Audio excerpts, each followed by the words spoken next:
Hey, I was really fortunate to receive an ARC. Actually, Mary Elizabeth put on her page one day saying anyone is a blogger would like to read Closer. And I keep seeing this and I keep hearing about it through other people. So I decided to private message her and said, hey, I'll read it for you.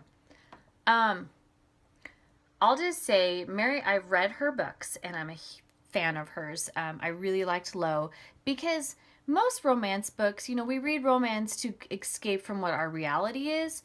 And I like it when romance is the underdog, the underprivileged, and the imperfect person finding love, and it's their story. And Closer, ooh, that's horrible. You can't really see it. Closer is that story. It's Tell and Ella's story. Tell is not your typical alpha male, and I don't really consider him an alpha.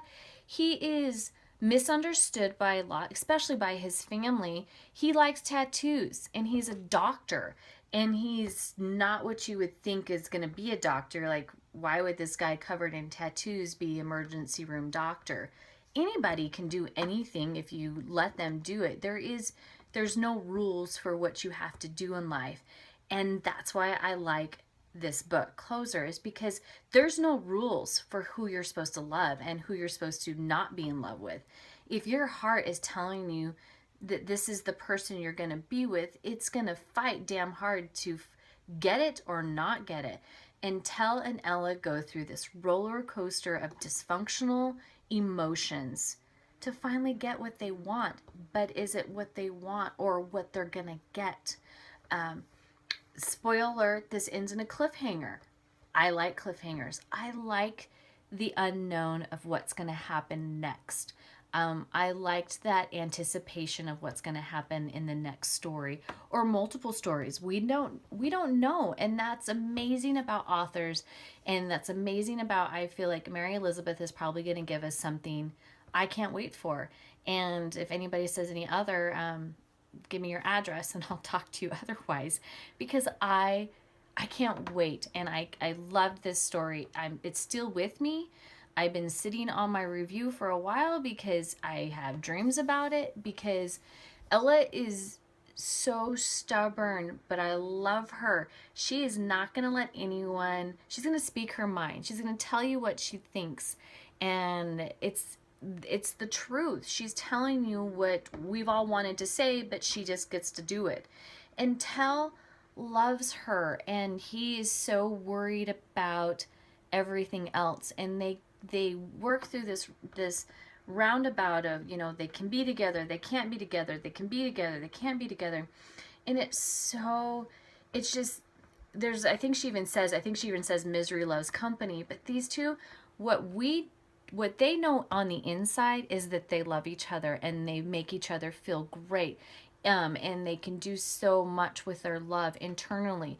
But as of the outside looking in, everyone's saying, stay the hell away from each other. You two cannot be together. You guys are toxic. But they're not toxic. They fit. Their mold fits together, and they get to do things, and that's just how those two work. And it's okay. That's allowed. Love doesn't choose you. It chooses you. And I've been in that. I was in that relationship, and I married that relationship, and people tell you you can't do that. Love doesn't choose. It's just, that's there. I chose, my heart was for somebody. Tell and Ella's heart is for them, and they have to work through it. I know I'm rambling, but it's one of those stories I really liked, and it's still with me. And I think that's why I like authors when they write a story that sticks with you and you're still thinking about it. And yes, it's fiction, and it's like, oh, that's never going to happen. But deep down, when you read this book, somebody that's been in that relationship or been there. And it's, these two people are one body, one soul, one mind, but everything is fighting against them to not be together. And I love it. It's beyond 5 stars. If I could do a bazillion stars, I would, because I really like what Mary has done, and I can't wait for more. I can't wait to read whatever she writes, because she writes from the heart, and she writes stuff that everybody deserves to have a story. It doesn't matter if you're rich, poor, or anything, you get your story. And I think that's why I like this story so much. And amazing job. Can't wait to see part 2. So again, talk to you guys later. Hope you guys are having a wonderful day. Bye.